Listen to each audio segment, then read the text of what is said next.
Welcome to the Cruise Retreat Podcast. Hi, I'm Rita Perez, and I'm a travel advisor specializing in, you guessed it, cruise ship retreats. This podcast is for service-based entrepreneurs and corporate decision makers to learn more about staying everyone's favorite company with a cruise ship retreat. Ready to increase your client or employee retention? Listen in on this week's show.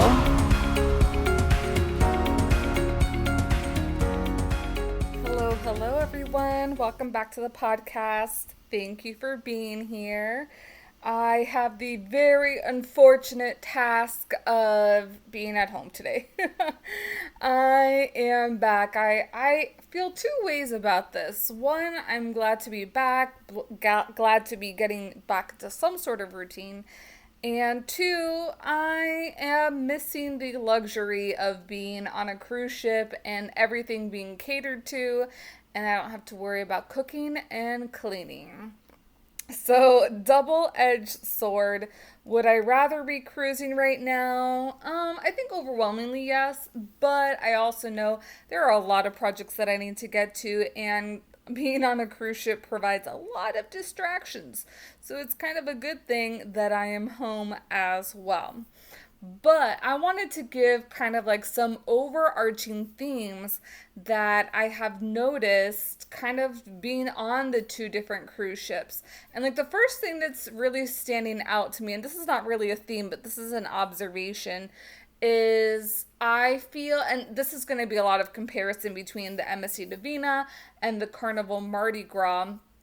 There are definitely two different vibes on the ship, and I think I may have described this a little bit on last week's episode, where I feel like being on the MSC Divina is a little bit more reserved, laid back, low key, where being on the Carnival Mardi Gras, it's very hype, party focused, very sociable. And that's not to say like one is better than the other. That is just to say that there's different vibes. And just like there's different people that you are going to be engaging in personal relationships with, some of them you might want to engage with, some of them you don't want to engage with. Same thing with the cruise ship. Some you might want to cruise with, some you might not want to. Or some fit the vibe of whatever your retreat is, some don't. So depending on what you like or prefer is kind of like how it's going to go, how you're going to move forward with that. Now, in terms of cruise retreats, there is a conference room on the Mardi Gras, which I did not get to see because there was the big naming ceremony that was happening on the cruise after my cruise. So that conference room was pretty shut down, like tight-lipped, or tight-locked more so, because they were preparing for that. So I did not get a chance to go into the conference room. The MSC Divina did not have a conference room on board it though. But the MSC Divina, I felt, had a lot more closed off spaces and larger spaces that can be used for cruise retreats versus the Carnival Mardi Gras. Because if I'm looking back at it, I think there's maybe a handful or less than a handful of closed spaces, because a lot of the spaces on the Carnival Mardi Gras, because it is a more social ship, are those open types of bars and lounges. Like there was a very big promenade feel on the Mardi Gras, which I did enjoy, but that's something that I'm reflecting on now that I'm home, that if somebody had to have like private meeting space or like quiet space, the Carnival Mardi Gras may not be the best ship for that. But if you're going to be having like a more social group, I can kind of see that, where you might just do like one session a day and an early morning session before things fill up at nighttime. And you'll be able, and for smaller groups as well, because I feel like if you have a group like I normally do for my corporate groups, there are 100 passengers. They are not going to be well suited unless there's enough space in the conference room, which honestly, I do not know how big that conference room was. But if I looked at the specs on the ship, it looked like a pretty small conference room. So I don't think that it would fit 100 passengers. So yeah, those are some other things to consider. there were way more food and beverage options on the Mardi Gras than there were on the Divina. I feel like quiet outdoor space, they're pretty equal because they both had their own adults only areas. I was an a very interesting observation that I found, which probably isn't too interesting or too out of the norm. If you're thinking, who are the people that are cruising right now? And these are people that have cruised in the past and many cruises in the past. Like I met very many seasoned cruisers, like the people who were my cabin or not my cabin mates, my dining room mates on the Divina. They've sailed and they have high loyalty with some one of the cruise lines. And then same thing on the Carnival Mardi Gras, the people that I had toured with and some of the people that I met that sat next to me on in dining room tables, they've all cruised frequently with different either Carnival, solely with Carnival, or with different lines as well that they've tried out. So and very like astute, is that the correct word? Like very knowledgeable, like they know the ins and the outs. They know like all the popular vloggers, and they were giving me a lot of pointers for some of the videos that I took and like people that I should reach out to, which was really nice. That I think was one of the nice things about being on the Carnival Mardi Gras, that it did feel like more of a community. When you got in and out of the elevators, there were like hellos or have a good night, have a good day. I didn't get that sense, and if you had been following me on Instagram, you know that I was ranting a lot about the MSC Divina. And not the Divina per se. I liked the ship. I did not like some of the passengers. And granted, like, yes, there were rude entitled people, but there were some really nice people as well that I had seen. Not only the new table mates and Florida locals that I met, but also when I was at lunch, there was this sweet couple. It was just me and them in the dining room. And I was like, they restored my hope in people after, like, just so much pettiness that was happening on board that ship. And I was very confused as to why there would be that pettiness. Now, I did experience some pettiness aboard the Carnival Mardi Gras. There was somebody, there were a lot of not somebody's. There were quite a few people that refused to wear a mask, even though that you were supposed to be wearing a mask during this time. And then the rudest thing I ever saw was in the theater. Obviously, that's not a smoking area, and the guy puffed a smoke of whatever it's e-cigarette, that's what the name is, puffed a smoke of the e-cigarette and kind of like was proud that he did it. I just thought it was really gross.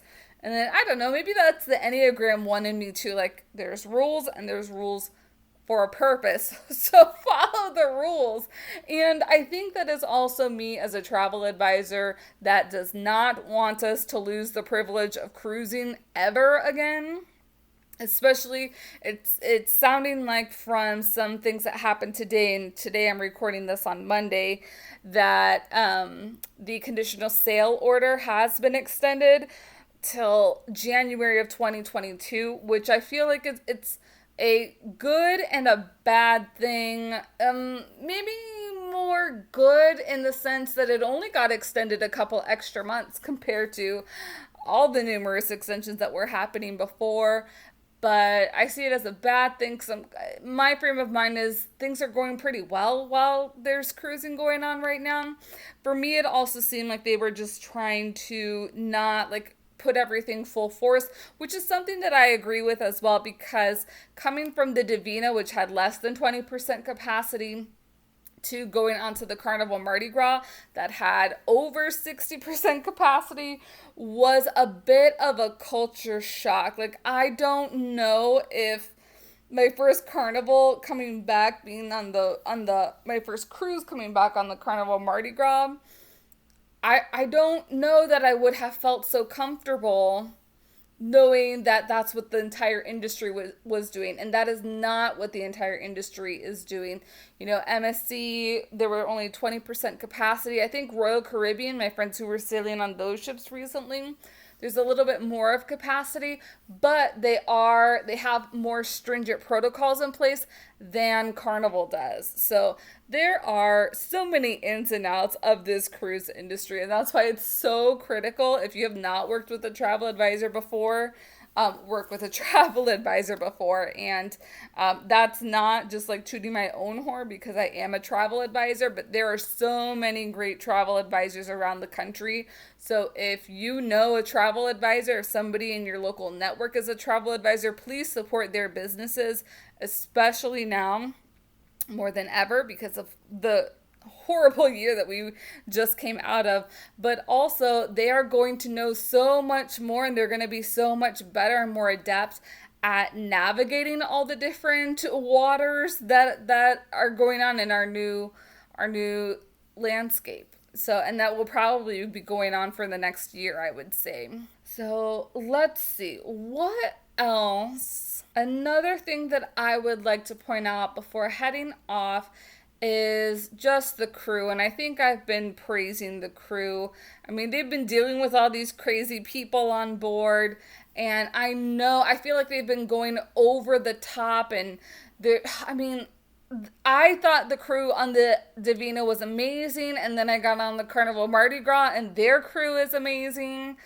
It was just, and I can't really say that I pick one over the other. I think both of them made us as passengers feel very welcome, and they tried to do everything in their power to make sure that whatever needs we had were attended to. That's what, if I had to be a little bit nitpicky, I think I would prefer, and the only one person that kind of like stands out is the cabin stewards. I prefer my cabin steward on the Mardi Gras versus on the Divina, but I feel like that was more of a personality thing versus like one line is better than the other. I think it was just an individual thing. Nobody was rude or anything to me. I just felt like my cabin steward on the Mardi Gras was just overly friendly. Not like crazy friendly, but I had more of a relationship with him than I did with my cabin steward on the Divina. And that could have also been because it was a longer cruise, but that is just my observation. Oh my gosh. And my food, special dietary needs, they were taken care of so well. Now, I was very, very bad on this cruise. So bad as far as like keeping up with healthy options. Like I made sure that I ate gluten-free, but I ate like way too much sugar, way too much dairy, and I am definitely paying for it now. I think that's part of why I'm still on this cruise coma that I'm calling it.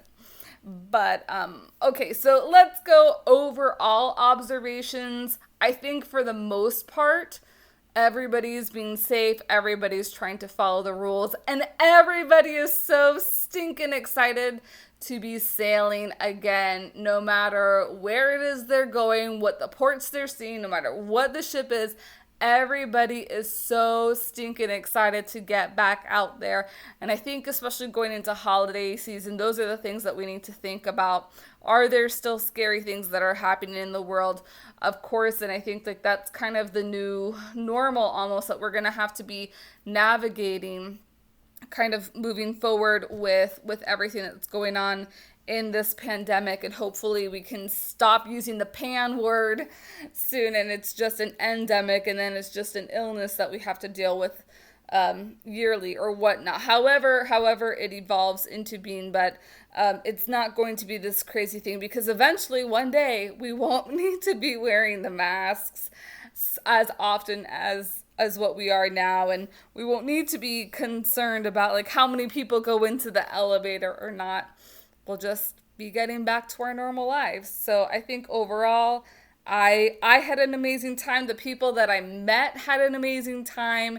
And everyone, I'm sure, will do it all over again. Oh, and that was, I guess, the other thing. So many other people have so many future cruises already planned. So I thought that was great that people like are not only cruising right now, but they also have future cruise plans just to hold them on until the next cruise. That was pretty cool as well. All right, let me know what questions you might have about sailing right now. Anything about the special protocols or what's going on in the world. as far as cruising and retreating on cruises goes. And you guys have a great week. Thank you for joining me on the Cruise Retreat podcast. Please subscribe and leave the show a rating on your favorite podcast platform. And don't forget to take a look at the show notes for important information and links. See you next week.